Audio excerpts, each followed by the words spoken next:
Hello, everyone. Good evening. Good afternoon. Thank you so much for spending your evening with us. Day two of the Yale and Hollywood Fest, the inaugural Yale and Hollywood Fest. And we're going to spend the next half an hour talking about some of these short films, specifically the comedies and musicals. We have some incredible panelists that I'm excited to ask some questions. And I would love for them to introduce themselves. So first of all, let's start with the short Grow Old With Me. Grow Old With Me team, please. Guilty. My name is JJ McDowell, born and raised in Chicago, and writer director on this film. Um, com- Filmed completely in Chicago with all cast and crew from Chicago. Um, that's the gist of it, really. I'm very proud of a diverse crew, all from Chicago, top to bottom, from cast and crew. So Wow. I'm Wow. happy to be here. Well, we're very glad that you are with us. The Saturday Grace team, we have some great panelists, and I'm very happy to have them because it is a musical. So we can talk about that aspect of the film. But Patrice, please. Yeah, sure. I'm Patrice Bowman. I'm the writer director of Saturday Grace. I also did editing and color grading for it as well. Um, I Yale graduate of class of 2015, Ezra Stiles.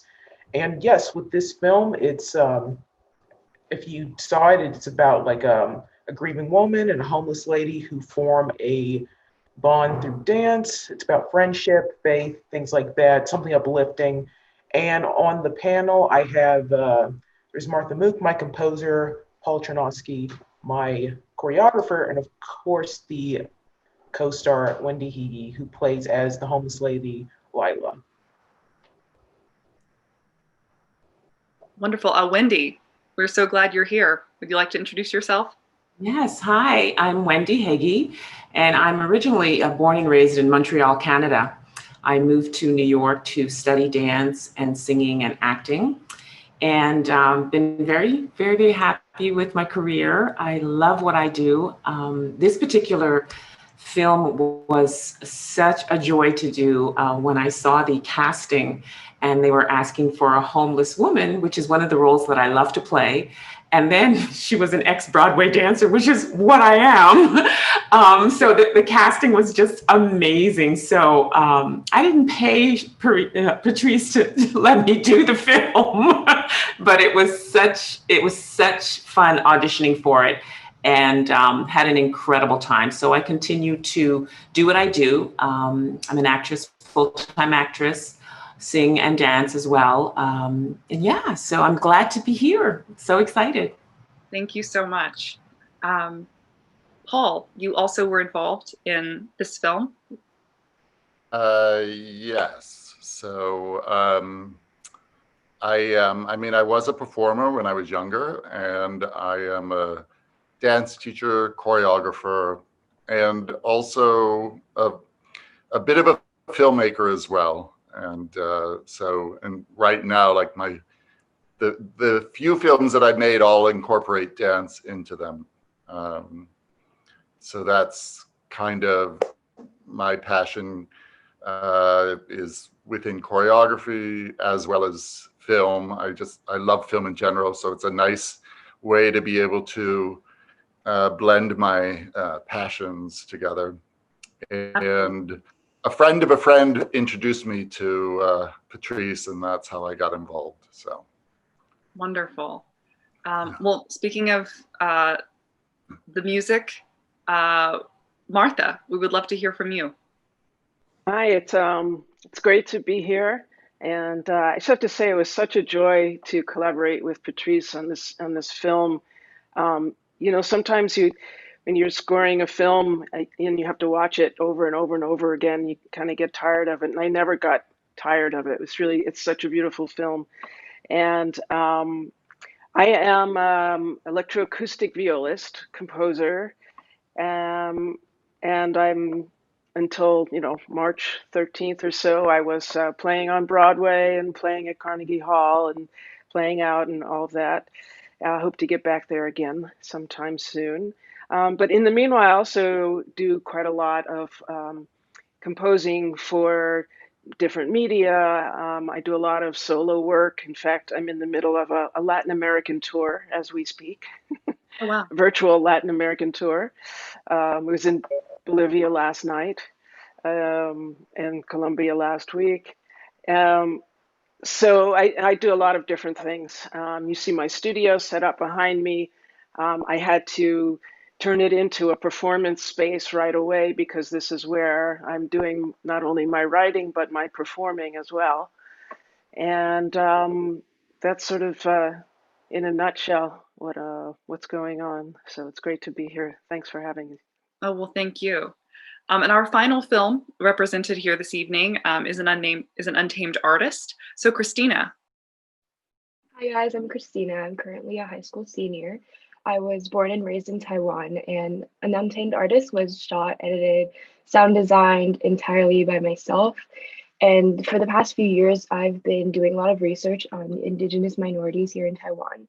And my hope is to make documentaries that shed light on a lot of the invisible voices here. Yeah, I'm very excited to be here with everyone. Thank you. So are we. What an incredibly diverse slate of films these are. It's great to have this group. So my first question is for JJ, Patrice, and Kristina, and that is, where did the inspiration for this film arise? What was the initial spark? Well, I can go first. Please. So in terms of Saturday Grace, it was shot in 2018. So before that, I was at a point where I was, really into doing a lot of work here in New York, where I'm currently based in like post-production for TV. So I was working on a lot of projects, getting really busy, and I just found that a lot of the projects I was working on, they were, really great, had great talent connected to it, but it did have a lot of depressing subject matter in terms of like just story and the characters, things like that. And I think on top of that, I was also establishing myself in my company, Bowman Pictures, and I reached a point where I was thinking, maybe I should try to create something for myself as a filmmaker through my company and like balance that with working full time for like different various organizations. I mean, that's kind of the balance you have to do when you're working in entertainment. It's like you're working for bigger companies, but you also want to do your own original creative thing. And on top of that, I wanted to do my best to create a story that, wasn't cheesy, but it was still, shine a light on like a brighter side of humanity.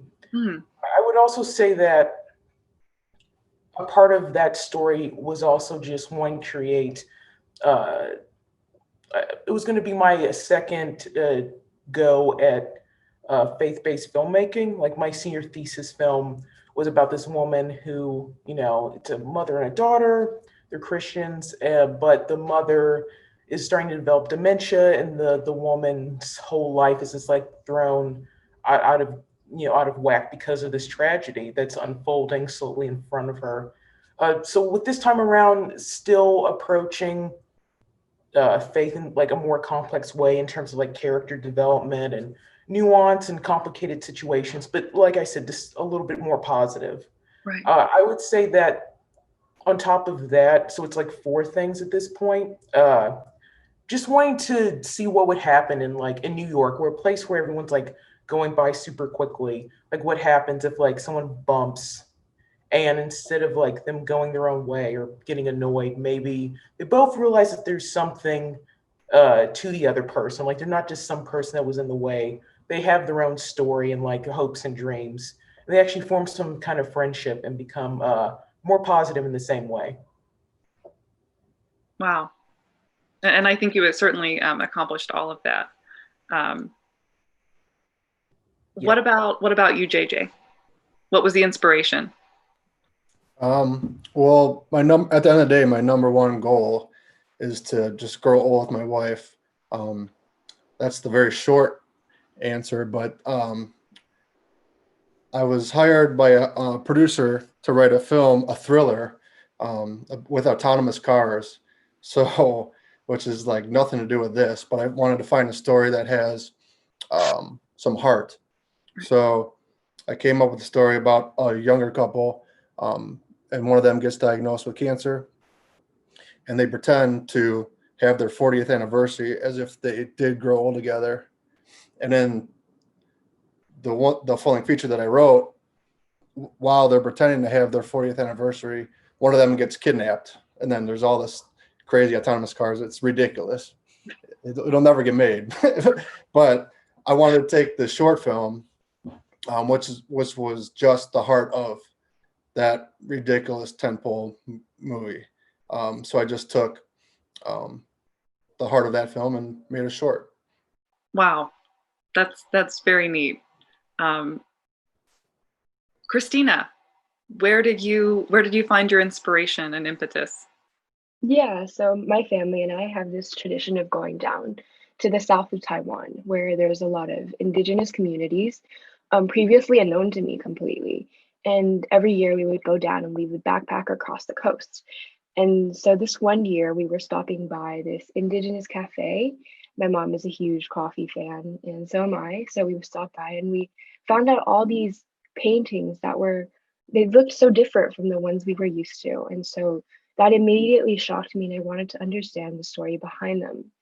And so as I got to understood, from my understanding, there was my character, my subject is the owner of that cafe, and I got to talking to him, and I realized he had such an amazing story that people didn't quite know, because I think it's very often for Taiwanese indigenous individuals to not have their stories known, and in the media they're almost portrayed negatively as like alcoholics, lazy people, and things as such. And so I just took it upon myself to understand his story, and I wanted to make a documentary out of just to honor his story and to make sure that people had something to look forward to, especially in, with with COVID-19 and with social isolation. A lot of indigenous communities have been deeply affected because of tourism. And so I really wanted to make this film around this time to kind of shed light on the kind of stories that were involved with these communities. Yeah. What a worthy goal. That's fantastic. I have a question for the entirety of the team for Saturday Grace, because it is an involved short film in a lot of ways. So could you speak about the message of it and the importance of the dance and the music aspects? Because some musicals tend to go in and out of fashion. I always love a good musical, but they seem to come and they go in terms of trends. So would you mind talking about why you think it is so important and why so needed?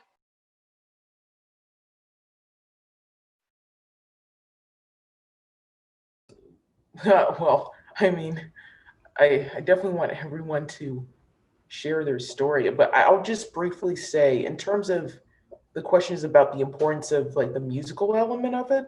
Yeah. Well, yeah, I guess it's interesting to see that, musicals go out of fashion, because they do, yes. I mean, mainly because they're kind of seen as, in some aspects, like really extravagant and things like Right. that. But the only thing I will say is that it's also a really great way to like express and capture emotion. With Saturday Grace, I didn't really think of it as a traditional musical where people stop and sing. It was more of a, you got these two characters, radically different worlds. One's a worship dancer at church, one's like an ex-Broadway dancer. So they have like their own musical worlds, their own dancing worlds that, of course, Wendy with her acting, she brought out, Natasha with her acting brought out. And of course, Paul helped a lot to work with both of them to get those movements down, and like Martha also filled in the additional spaces where there wasn't like the ending gospel song or like the initial jazz song, starting to help fill out the character development. I would say the music is pretty much an extension of the characters, what they believe in, what they but also even though they're so different, they do, of course, have a common ground, and it's like art helps them heal. It's a way to express. So I would say yes, that would be my response to the importance of music and dance. And Absolutely.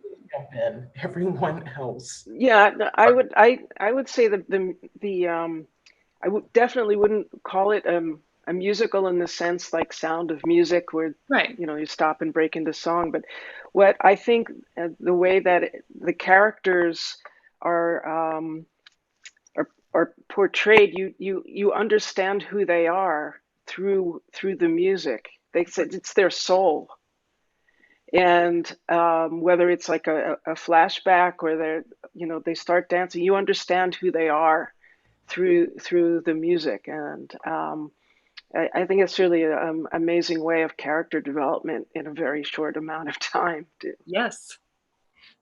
I have to agree with everything they're saying so far, because I didn't think of it as a musical as well, because it was just that dance and performing were a part of their lives. And with the protagonist, it's what, it was a part of her life, and it's actually what brought her out of her grieving, and was able to start living again, by allowing herself to do something that she loved so much. That was both, dance and art form, but was also connected to spirit and to God. And I think art is definitely, for sure, 100%. It is an expression of whether you are Christian or even agnostic or even an atheist. It's like art is an expression of your soul, of your spirit. And that is something that if you don't let it come through, it actually destroys you. And the only way to fully live as, if you are an artist, or even if you're not, to be able to express yourself in any creative form, is just, it's necessary in order to fulfill who, even if it's a small part of who you are. And for many of us, in whatever art you are involved in, it's just a necessity, in order to, like I said, to fully be who you are. So that's the way I feel. Absolutely. I would say that being a dancer, it's my language. It's my language. It's how I speak. There are times when there was a healing process that needed to happen through me, and I couldn't speak about it, but I could dance it. And I was so intrigued with Saturday Grace because she was mourning and she could express herself through that. We had a common understanding. I was grieving my past life, and she was grieving the fact that she had lost a loved one. And that came together. So dance in itself is our language, and music is world. I mean, it's international, it's classic, it doesn't go away. And it oftentimes music is our heartbeat. And so you put the music and the dance together, and it becomes an incredible, incredible way of healing, of joy, of peace. So that's how I connect the importance of the music and the dance together. And in this particular film, it was a joy to work with Patrice, because she allowed me to be who I was. And I loved working with Paul. As dancers and as choreographers, sometimes when you're asked to be on a film, for me, in my experience, it's always been myself having to choreograph that particular thing because I know how to choreograph the piece, or the music that the person is giving to you. I was overjoyed to meet Paul, and Paul just was we understood each other. We got into the studio and it was like we had such an amazing time, as if we'd known each other for so long because of that language of dance, that gift, that art. So that's how I thought it was. I just thought it was marvelous, just marvelous. Had an incredible time with it. The music that was chosen, the choreography, it came together and it spoke volumes. It was healing. Absolutely. So that's how I interpreted that. I agree, Wendy. JJ, I've got a question for you. What are you particularly proud of with this film, or what really sticks out to you as being the most memorable? I'd say when I first wrote this, there was definitely an actor in mind who I went after. His name is Michael Patrick Thornton. He's an incredible human being. He's an incredible actor. He was just on Away on Netflix with Hilary Swank, but he also happens to be paralyzed from the waist down, and we didn't want to touch on that at all. We don't want just wanted a love story. And so I brought the script to him after one of his shows. And I said, what do I need to do? What do I need to do to get you in this? He goes, send the script. He read it and he's like, I'm in. And then there's a scene though, when he falls in the water, and I was like, well, we could rewrite this, we'll figure something out. He goes, no, he goes, I'm going to go in the water. I was like, that's amazing. Incredible. But fast forward, he co-owns a theater in Chicago. And I went to the gala, and his mom almost strangled me because he went into the water. And we had, a stunt supervisor. I was in the water. We practiced and everything. It turned out amazing. And like when we came out of that water, it was such like a bonding experience. I wish we shot that scene the first day because we really became a team after that. But it happened to be the last scene we shot. So, learning experience. But yeah, I don't know if that answered your question, but That's very neat. Kristina, what is your ultimate goal with an Untamed artist? Yeah, initially, I wasn't expecting the kind of audience that turned out. I have over, I think, 100K on YouTube. And I think that was just really astounding to me because initially, all I really wanted to do was kind of send this to him as a sort of memorandum that he could keep something to look back on.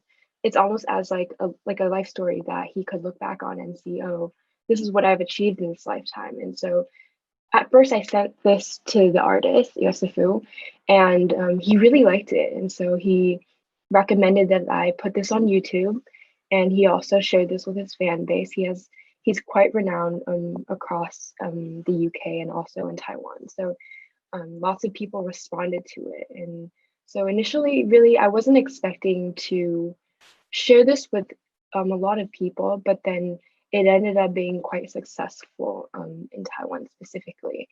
And so, yeah, I think my purpose with most of my documentaries is kind of like a storytelling medium to like have something people can look back on. But, it's great that I can also impact others and share this beautiful story with them.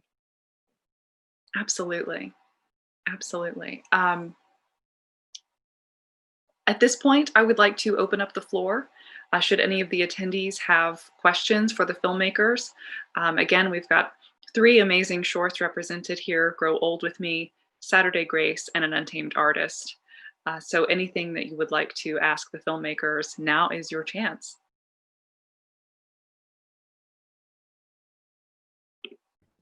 I got a question for everyone involved.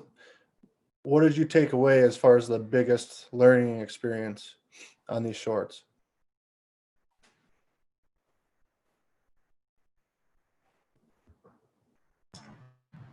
Well, I can say that for the number of years that I've been dancing, I've always been on a stage or a platform. I really had a ball just dancing on the grass. The grass was like, there was a slope to it. And I took away from that I was stronger than I thought I was. I was stronger than I thought I was.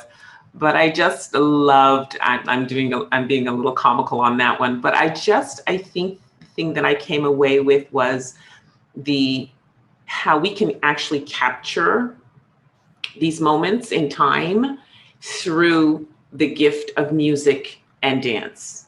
And it spoke volumes. Even if no one had anything to say, the aspect of the music and the dance that was in there, it spoke volumes. And I was really, really, really grateful to see that, because it spoke to so many people, so many people. So that's what I took away from it. So. I think for me, part of it, I already touched on a bit in terms of just being involved in the whole process, not like watching Patrice as a director and working with her, but also working with Wendy and Natasha. And it just kind of solidified for me my passion for both art forms, and as well as I made new friends, and I still, Wendy, all of us keep in touch. Patrice and I, we haven't seen each other for a while, but I'm sure we will again. I saw Natasha in the summer, and hopefully, it will become much easier to see each other again once we make it through this pandemic, and hopefully we'll all be vaccinated. But I think it really is about the whole process was just a wonderful working process, both professionally and personally. So I'll agree with that.